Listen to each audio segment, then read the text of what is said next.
The more you associate happiness with curiosity, the happier you'll be when your curiosity is satisfied.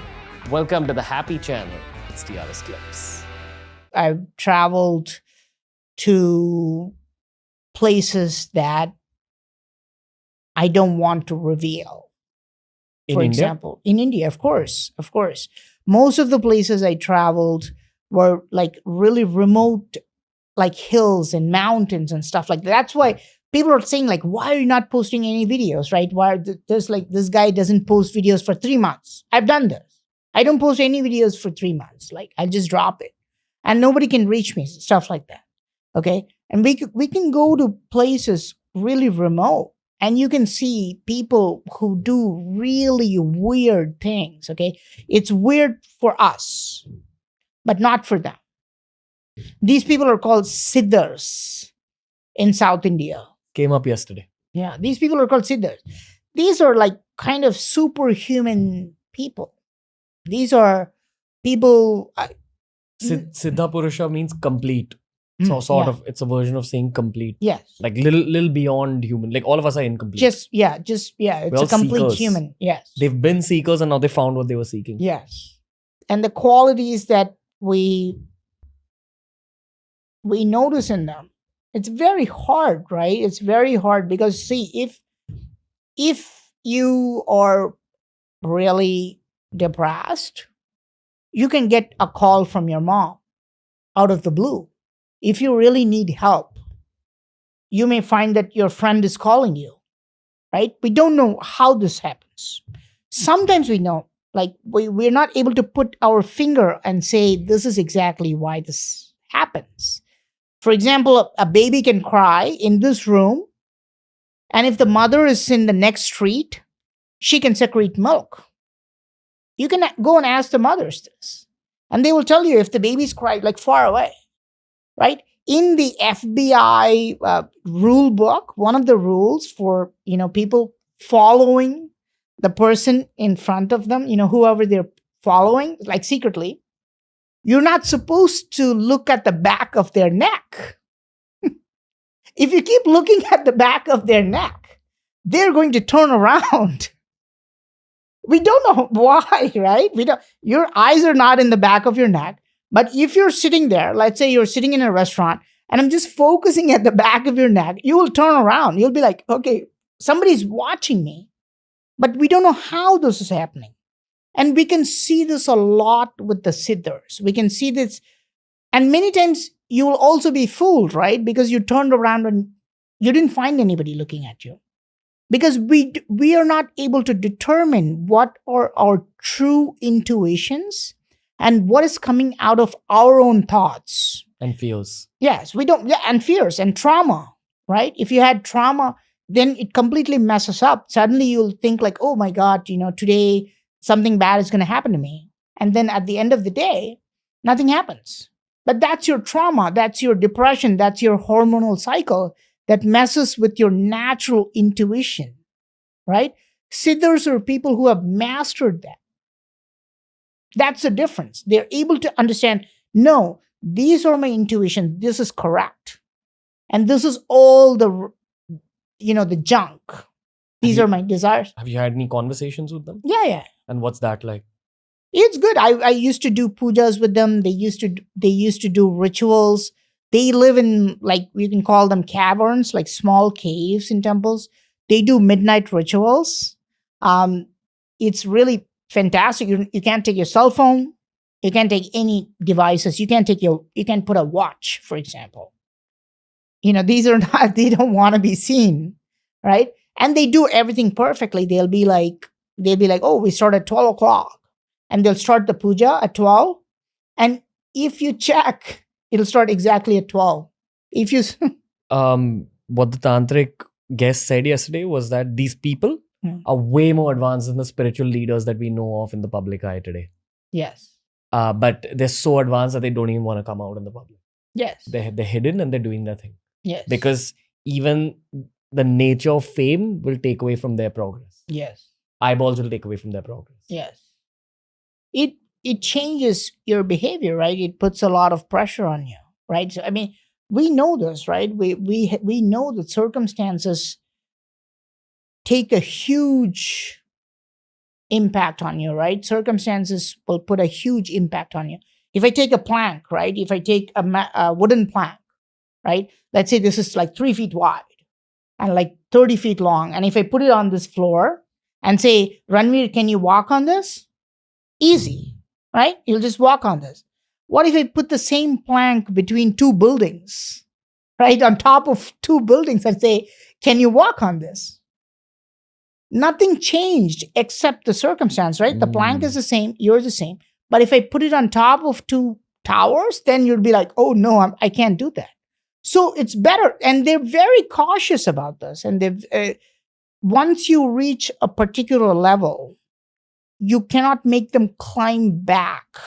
What do you mean? They live in complete happiness in their places. You're saying they won't assimilate into society again? They don't want to come back. They don't want to see you. Let's say if you say, no, I'll take a picture of you, they'll just smack you and make you go back. Because the life we're living in the material realm is actually the plank between the two buildings. It's a little messed up. Yes. The one they're living yes. is simple and disciplined. Yes. It's a blissful life. You can be really happy and you can be very healthy. And you can see they have insane physique. Like it's hard to explain how a 70-year-old man can climb the mount faster than me. Yeah. There's this crazy video, I think, that the Indian Armed Forces released. I believe it was the Special Forces. This was high up in the Himalayas. It's snowing. There's a blizzard. And there's this sadhu walking in his orange loincloth. Yes. And he's saying, oh, Shambhu, Shambhu, kaise ho aap log? He's like greeting them. Yes. And I'm sure this is the Indian Armed Forces. You can hear them panting. Yes. Okay, these are the fittest humans on earth pretty much. Yes. And they're panting and this guy is like enjoying himself in the same kind of weather. Yes.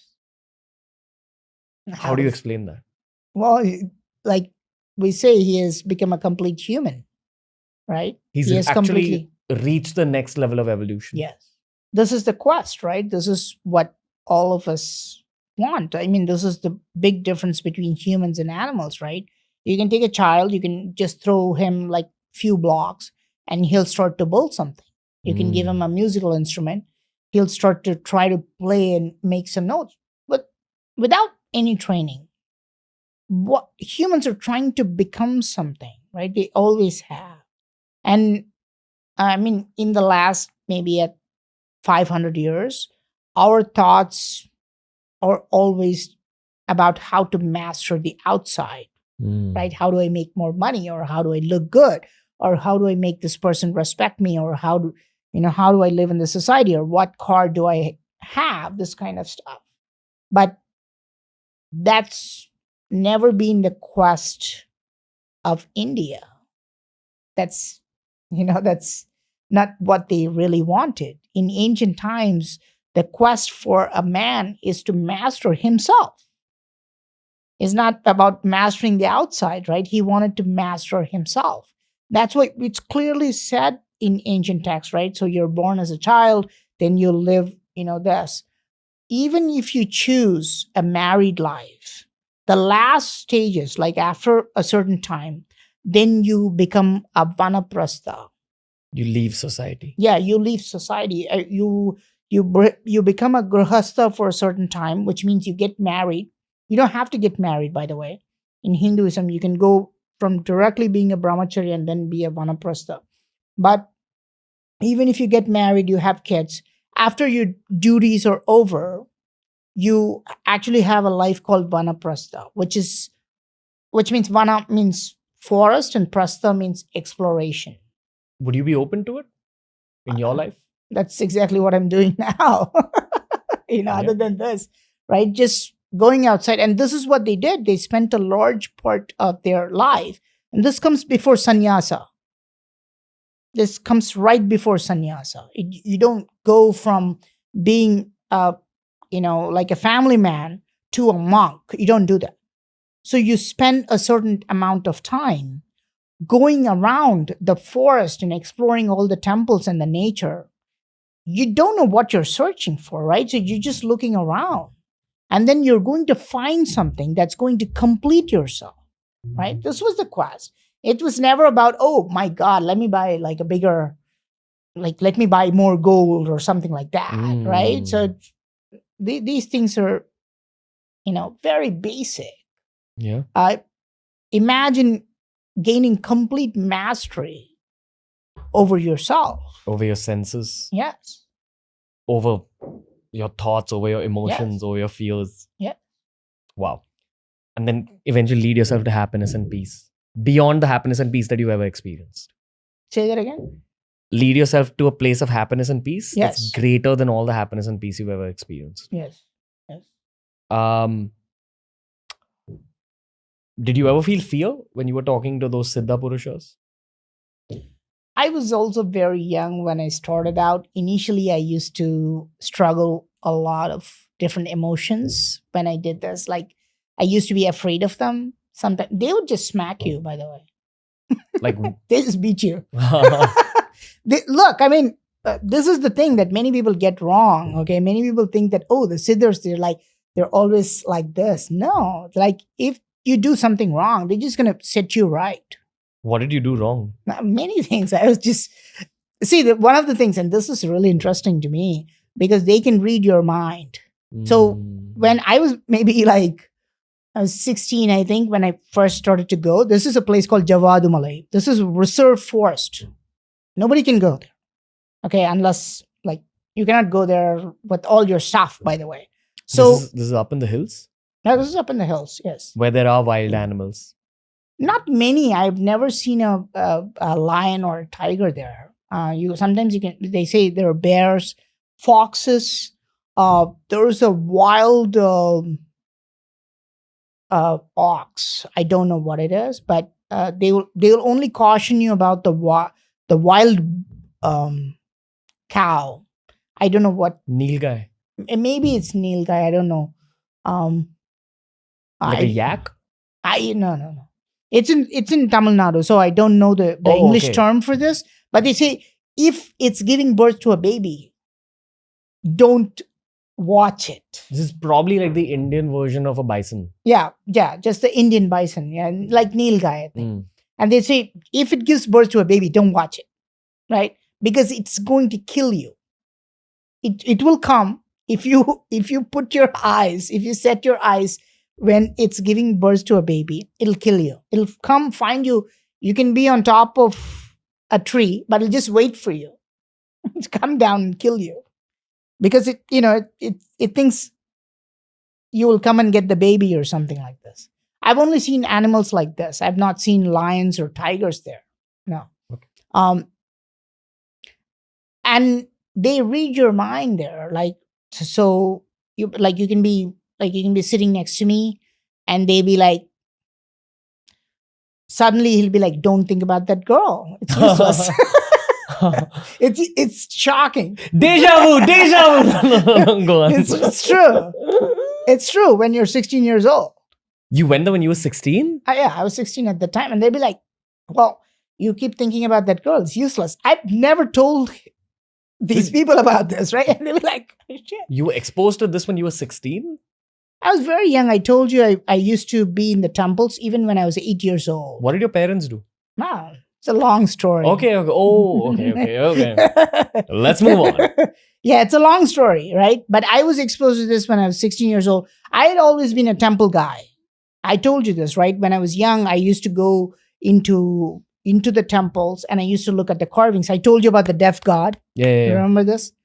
But when I went around this time, and it helped me enormously. Okay, when I went and met these people, it helped me in a way to understand more about myself and change my priorities a little bit.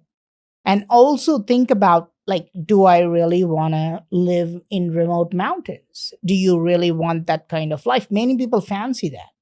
Many people actually say that, oh, I'll go to a remote mountain and live my life there. But it's very hard unless you become a master of yourself. Most of the siddhas I saw, they went there very early, very early. What do you mean? Like when they were very young? They were like 10 years old when they started to live that life. They knew somebody. They went with the guru when they were 10 years old, or they somehow landed there definitely before 20 years old. There's nobody who went there after 20 years old. See, even myself, right? I was 16 years old. I came back. I did not want that life. Okay. I did not want to be living in a cave for the rest of my life. I mean, it may be great, right? Maybe these guys are still alive there. I think they would be, right? But it's not for everybody. It's not something that that everybody wants to, right? You can eventually become that if you go through that life, right? Think about, I don't know if you know about the sanskars and the phases of life in Hinduism. So you start off as a brahmacharya, but eventually after your kind of domestic life ends, you are expected to go and then travel to a lot of temples and stuff, and then start to search for your soul. And then only some people reach it, and they reach the next level. That's the ultimate goal of Hinduism. Many people think that, if you look at an average Christian or a Muslim, it's all about family life, right? It's all about family life. Have a good family, make a lot of money, make babies, like be decent to the society. But Hinduism is completely different. Okay. Hinduism is not just about the society or something like that. It's about mastering yourself. It's about reaching enlightenment. That is the ultimate goal of, at least ancient Hinduism. Now we have completely dissociated from that. You understand? Now people are all about like, oh, what did you do for the society? Or what did you do for your family? But in ancient Hinduism, that was just a small part of your life. Your life was supposed to be much more rich and meaningful at that time. When you said that, you're kind of repelled from that place, it becomes difficult. Other than the weather, the amenities like your food, where you poop, things like that, what else are the difficulties? You basically have to do nothing the whole day. Like you legitimately mean nothing? Yes. You have to do nothing the whole day. And that can be very, very, very, very hard to do. What will really happen if you do that? And this is it depends. I'm not saying it's a good thing or a bad thing. I'm saying that you will almost feel like you're an animal at one point. Your mind's kind of, your thoughts will be like waves, right? So the first day I go there, and of course, you're always thinking about your past, right? Your brain is always thinking about, oh, what happened yesterday? Like what happened the day before, right? And you're always thinking about the future. Oh, who am I going to see tomorrow? Right? What am I doing next week? I have to make plans for next week. All these thoughts become meaningless when you go to a place like that. You don't have any sense of the past because it makes no sense. Plus, this guy, this guru is going to tell me, don't think about that girl. Right? I know you. Right? He's going to tell me, oh yeah, don't feel bad about that. And he's like, don't smile about that. It's not going to be of any use to you. So he knows that. And then there's no future if you're just going to be there, right? So time kind of ceases there. The time stops there. So initially your brain is going to have, like, let's say this is past and this is future. Your brain is going to do this again and again and again and again. But eventually your brain kind of freezes after a long time, maybe 2.5 months. Your brain kind of starts to feel like, oh, there's nothing that's important. So if you enjoyed this video, subscribe to TRS Clips for more.